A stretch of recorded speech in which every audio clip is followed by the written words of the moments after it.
Here's the complete script. Did you know that over 50% of college students change their major at least once, and some change it 2 or 3 times?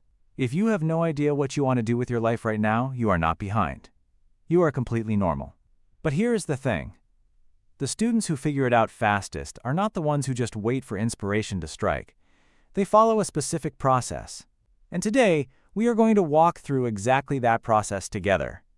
By the end of this video, you will know how to explore your own values and interests, how to research careers that actually fit you, how to set meaningful goals, how to use your college resources to build real experience, and how to create a flexible plan that grows with you. Let's get into it. Section 1. Knowing yourself first. Before you can plan your future, you have to understand your present. And that means getting honest about 3 things: your values, your interests, and your skills. Your values are the things that matter most to you.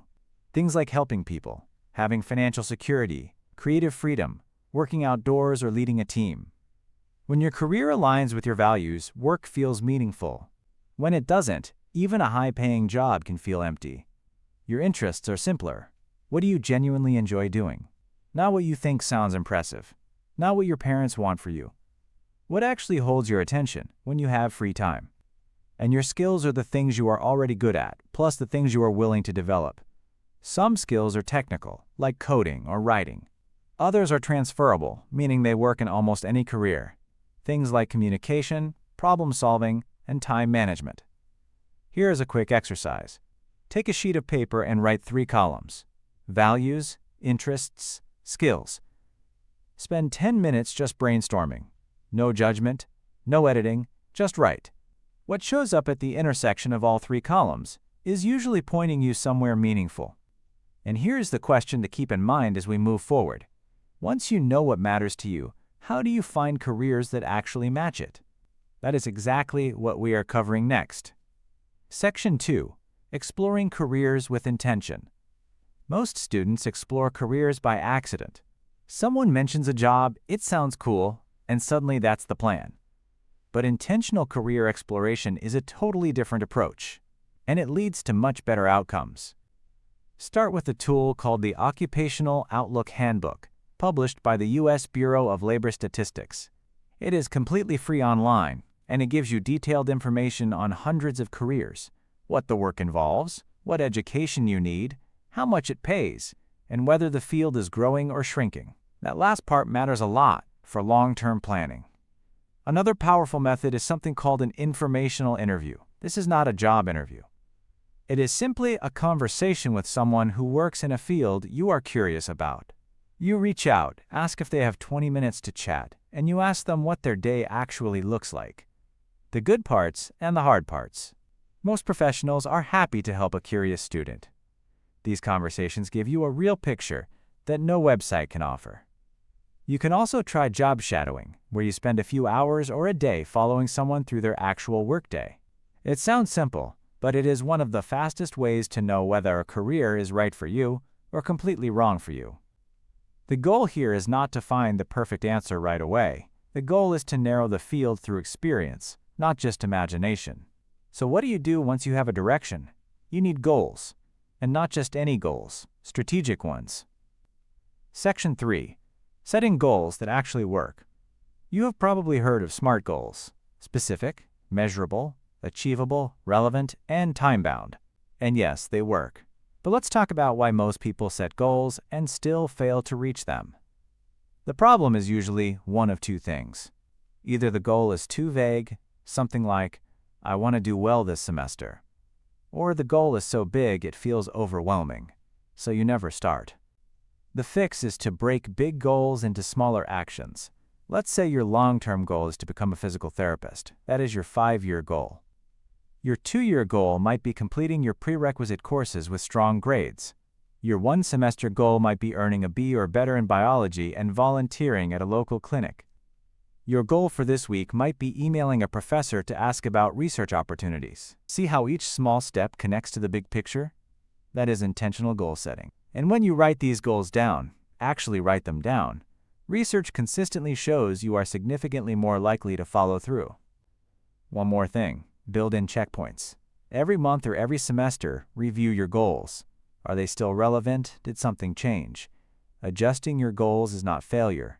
It is maturity. And speaking of adjusting, the resources around you right now are some of the most valuable tools you will ever have access to.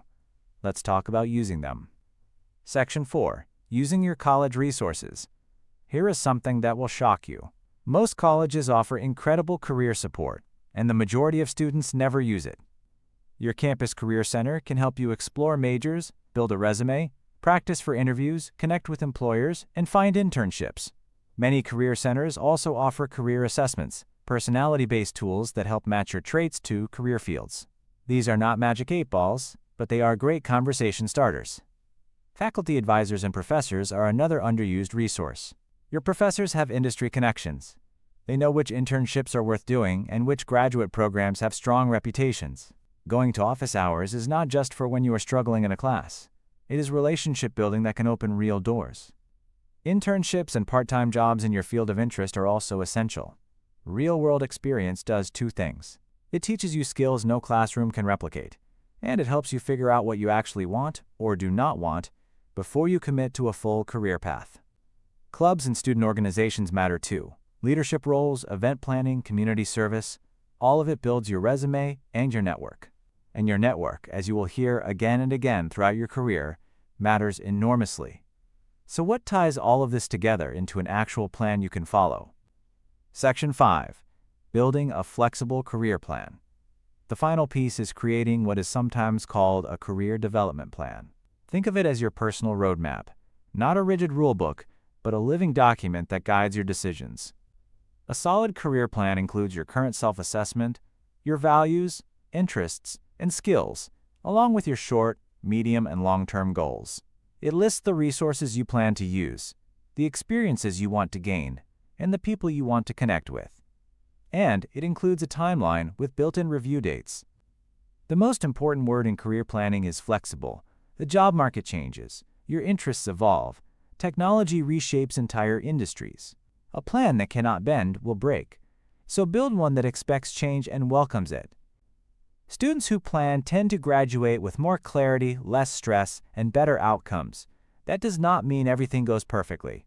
It means they recover from setbacks faster because they have a foundation to return to. You do not need to have your whole life figured out today. You just need to take the next right step, and now you know what some of those steps look like. So let's recap. We talked about knowing yourself through values, interests, and skills. We covered how to explore careers intentionally using real research and real conversations. We walked through goal setting that actually works. We looked at the college resources most students ignore but really should not. And we finished with how to build a flexible career plan that grows with you. Now it is your turn. Drop a comment below and tell me, what is one thing from this video you are going to do this week? Research a career? Visit the Career Center? Write down 3 values? Whatever it is, put it in writing right here. That is your first act of intentional planning. If this video helped you, hit the like button. It genuinely helps other students find this content. And subscribe so you do not miss the next video in this College Success series. Your future is not going to plan itself, but now you have a head start.